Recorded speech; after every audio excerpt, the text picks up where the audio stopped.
같이 기도함으로 새벽기도 시작합니다. 하나님, 습관이 아니라 하나님의 말씀이 들려지고 말씀대로 살아지고 말씀 때문에 우리의 뜻을 돌이키는 은혜가 있는 하루가 되게 도와주옵소서. 예수님 이름 받들어 기도합니다.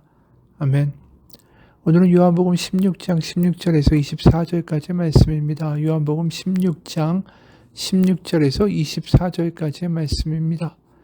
조금 있으면 너희가 나를 보지 못하겠고 또 조금 있으면 나를 보리라 하시니 제자 중에서 서로 말하되 우리에게 말씀하신 바 조금 있으면 나를 보지 못하겠고 또 조금 있으면 나를 보리라 하시며 또 내가 아버지께로 감이라 하신 것이 무슨 말씀이냐 하고 또 말하되 조금 있으면이라 하신 말씀이 무슨 말씀이냐 무엇을 말씀하시는지 알지 못하노라 하거늘 예수께서 그 묻고자 함을 아시고 이르시되 내 말이 조금 있으면 나를 보지 못하겠고 또 조금 있으면 나를 보리라 하므로 서로 문의하느냐 내가 진실로 진실로 너에게 이르노니 너희는 곡하고 애통하겠으나 세상은 기뻐하리라 너희는 근심하겠으나 너희 근심이 도리어 기쁨이 되리라 여자가 해산하게 되면 그때가 이르렀으므로 근심하나 아기를 낳으면 세상에 사람 난 기쁨으로 말미암아 그 고통을 다시 기억하지 아니하느니라 지금은 너희가 근심하나 내가 다시 너희를 보리니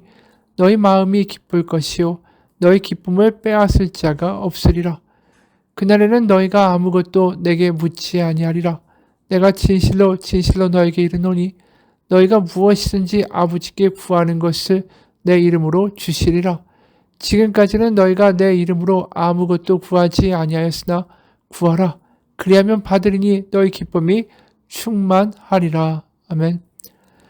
예수님은 조금 있으면 나를 보지 못할 것이다 라는 말씀을 제자들에게 반복적으로 던지십니다. 그리고 또 반대되는 말씀도 하시죠. 조금 있으면 또 나를 볼 것이다. 이랬다 저랬다 하시니까 제자들이 헛갈리기 시작합니다. 그래서 묻죠.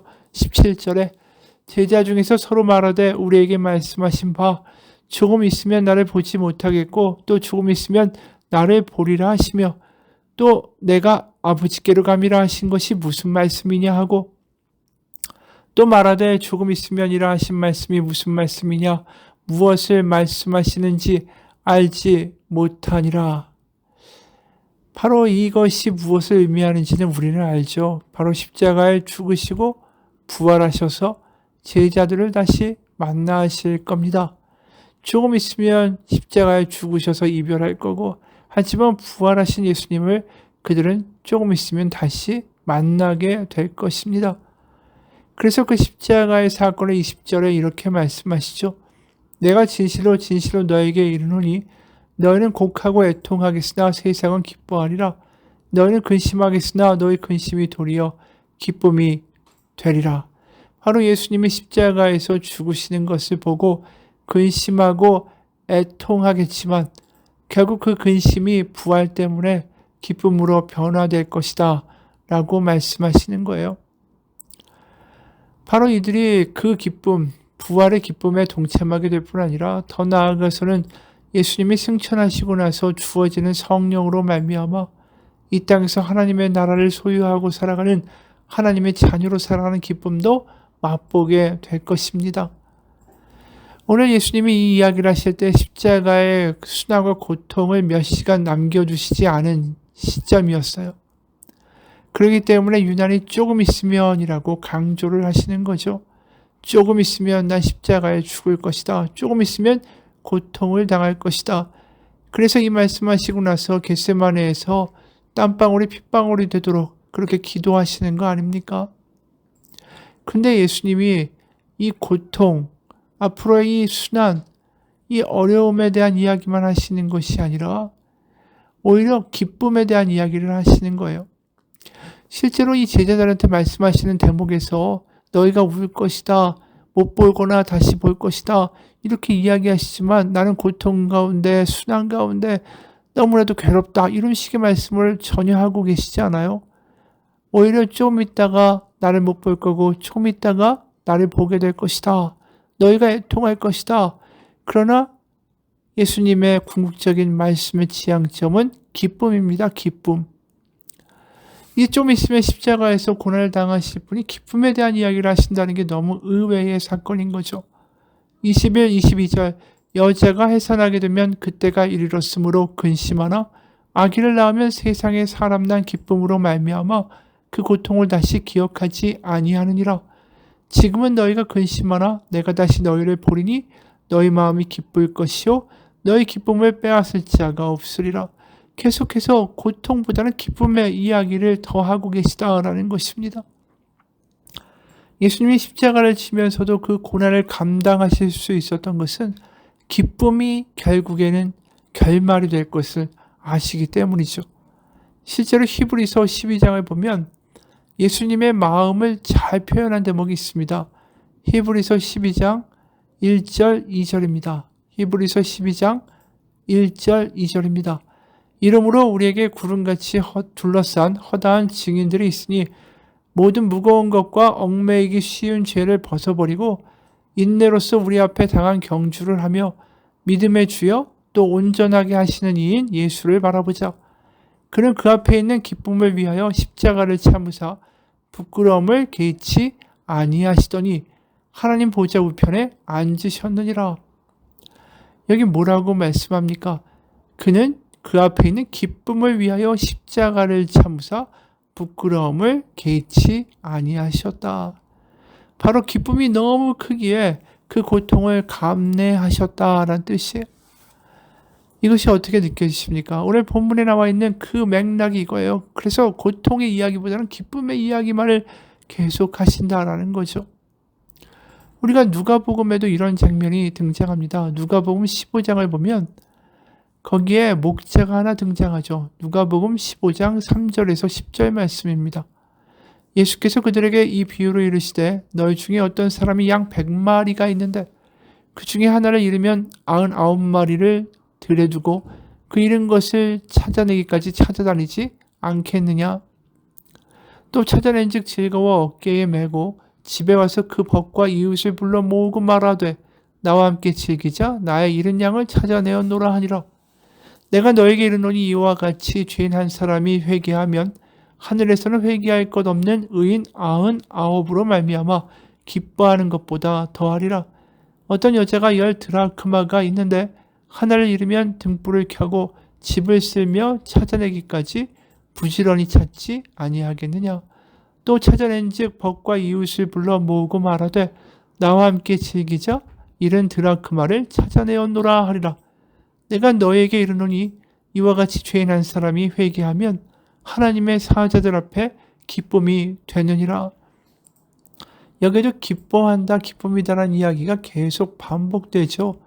바로 이 목동이, 목자가 잃은 양을 찾을 때 그 기쁨이 너무 대단해서 잔치를 벌이고 어떤 여자는 드라크마 하나를 찾아내니까 이웃을 불러서 잔치를 벌입니다. 기쁨이 있는 거죠. 찾는 거에 대한 기쁨이 있다라는 거예요. 목자가 양을 잃어버리는 거 왜 그럴까요? 양이 혼자 길을 가다가 가시덤불이나 바위 틈에 끼어버려서 무리를 쫓아갈 수 없게 된 거죠.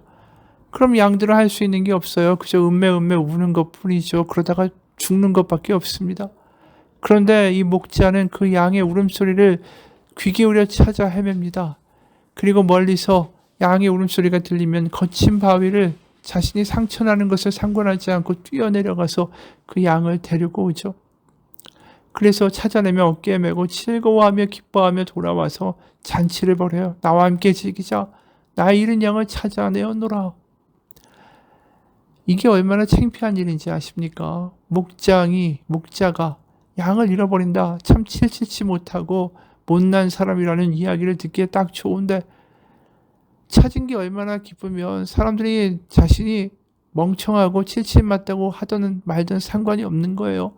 그리고 양을 찾는 것보다 먹고 즐기고 이웃을 불러서 잔치를 벌이면 그게 배꼽이 더 큰 거 아닙니까? 배보다. 그런데도 그걸 한다라는 거예요. 기쁨이 너무 크다라는 거죠. 실제로 어떤 분이 성지순례를 하다가 한 베두인 목자에게 물었대요. 왜 목자가 잃은 양을 꼭 찾아야 합니까? 그랬더니 대답이 목자의 명예가 달려있기 때문에 꼭 찾아야 합니다. 양을 잃어버린다는 건 목자의 수치 중에 수치입니다. 한마디로 자신의 그 양을 찾는 기쁨이 다른 그 무엇보다도 더 크다라는 거죠. 이 드라크마도 마찬가지예요. 10개의 드라크마 중에서 하나를 잃어버려요. 근데 이 드라크마가 왜 10개 중에 하나 빠진 게 이렇게 큰 문제가 될까? 유대 사회에서 결혼할 때 신랑이 바로 아내를 맞이하면서 사랑의 표시로 10 드라크마를 줍니다. 결혼 반지 같은 거예요. 그래서 이 10 드라크마를 줄로 꿰어서 머리를 장식하는 장식품으로 썼습니다. 근데 그 중에 하나가 버리게 되면 9개를 사용할 수가 없는 거죠. 그러니까 이 여인이 등불을 밝히고 샅샅이 찾을 수밖에 없고 한 드라크마를 찾았을 때 너무 기쁜 거예요. 여기까지 기쁨은 이해가 갑니다. 그런데 찾아낸즉 벗과 이웃을 불러 모으고 말하되 나와 함께 즐기자 이른 드라크마를 찾아내어노라. 아니 자기가 지참금으로 또 결혼 반지 같은 것을 받은 그 드라크마를 잊어버렸다고 하면, 그리고 나중에 찾았다고 하면 조용히 가만히 있을 일이지, 그걸 뭘 동네방네 다 이야기하면서 잔치를 벌이자고 말을 하겠습니까? 창피한 일 아닙니까? 남편이 나중에 뭐라고 할 문제 아닙니까? 그런데도 이 남편과의 결혼을 상징하는 이 드라크마를 찾은 게 너무 기쁜 거예요. 사람들에게 수치를 당하고 손가락질을 당하고 그게 문제가 아니에요. 그냥 기쁜 게 너무 마음을 장악하는 거죠.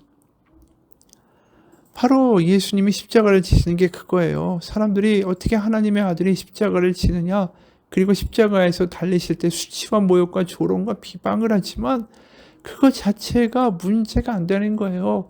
바로 하나님의 자녀들인 우리를 다시 찾아올 그 기쁨이 너무나도 크시기 때문에, 목재가 가시덤불 속에서 울고 죽어가는 그 양의 울음소리를 찾고 또 그 남편이 준 드라크마를 찾으려고 그렇게 헤매는 그러한 여인이나 목자처럼 예수님은 바로 우리를 하나님께로 데려가려고, 우리를 찾으려고 오신 분이에요. 그래서 십자가에서 수치를 당하고 모욕을 당하고 조롱을 당하는 게 개의치 않으시는 거죠. 바로 그 이야기예요. 우리를 찾기 위해서 당하는 수치의 십자가는 아무것도 아니라는 거죠. 십자가는 바로 우리를 구원하는 그 기쁨을 생각하시면서 우리와 함께 나중에 천국에서 천국잔치를 벌이실 그 미래와 기쁨을 생각하시면서 견디신 거예요. 여러분, 이런 신이 세상에 어디 있습니까? 우리를 되찾는 기쁨, 또 우리와 함께하는 그 기쁨의 날을 기대하면서 자신이 수치를 직접 당하겠다고 나오는 신이 어디 있어요? 자신을 무시하는 인간들에게 죄와 형벌과 복수를 주는 신은 많지만 우리를 돌아오게 하려고 자신이 수치를 당하고 대신 죽어주는 그러한 신은 오직 예수 그리스도의 이야기밖에 없습니다. 저 십자가의 무게는 다른 게 아니에요. 그분의 고통뿐이 아니라 모욕뿐만이 아니라 오히려 그것을 넘어서는 하나님의 기쁨이 바로 십자가에 담겨 있는 겁니다. 바로 나를 찾으려고, 그리고 나를 찾는 기쁨이 너무나도 크신 하나님의 마음이 저 십자가에서 있는 거예요. 바로 우리만 보이신다라는 거죠.